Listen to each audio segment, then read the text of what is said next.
राज्याची उपराजधानी असलेल्या नागपूरमध्ये हिट अँड रन प्रकरणाचे सत्र सुरूच असल्याचं चित्र समोर आलं. 2 दिवसांपूर्वी एका कार चालकाने रस्त्याच्या कडेला असलेल्या अनेक वाहनांना धडक देत कार थेट दुकानात शिरवली. ही घटना ताजी असतानाच आता पुन्हा एकदा नागपुरात भीषण अपघात घडलाय. रस्त्याच्या कडेला फुटपाथवर झोपलेल्या नागरिकांना भरधाव कारने चिरडल्याचं वृत्त समोर आलंय. तब्बल 9 जणांना या भरधाव कारने चिरडल्याची माहिती समोर येते. आता पाहूयात नेमका हा अपघात कसा घडला. एका मित्राचा वाढदिवस साजरा करण्यासाठी 7 मित्र एर्टिगा कारने नागपूरच्या शेरे पंजाब धाब्यावर पार्टी करायला गेले. वाढदिवसानिमित्त धाब्यावर पार्टी केल्यानंतर या 7ही जणांनी नागपूरच्या आउटर रिंग रोडवर फिरायचं ठरवत दिगोरी रोड मार्गे या ठिकाणी जायचं असंही त्यांनी ठरवलं.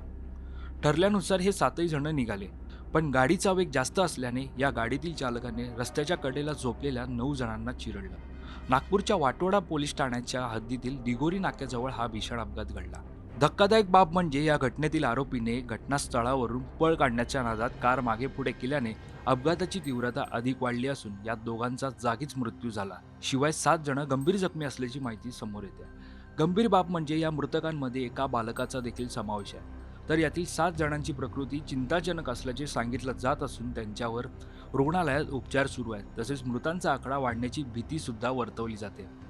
प्राथमिक माहितीनुसार फुटपाथवर झोपलेल्या या नागरिकांना या भरधाव कारने चिरडलं.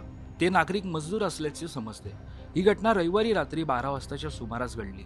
या प्रकरणी पोलिसांनी आरोपी कार चालकाला अटक केली असून घटनेचा अधिक तपास करत आहेत. या अपघाताची उपमुख्यमंत्री देवेंद्र फडणवीस यांनी गंभीर दखल घेतली आहे. या घटनेची सखोल चौकशी करून आरोपींना कठोर शिक्षा होईल हे सुनिश्चित करण्याचे आदेश उपमुख्यमंत्री देवेंद्र फडणवीस यांनी दिले आहेत. रात्रीची गस्त वाढवून ड्रंक अँड ड्राईव्हची मोहीम अधिक तीव्र करावी असेही फडणवीस यांनी पोलीस प्रशासनाला सांगितले आहे. दरम्यान असाच अपघात गतवर्षी ऑक्टोबर महिन्यात बुलढाण्यात घडला होता.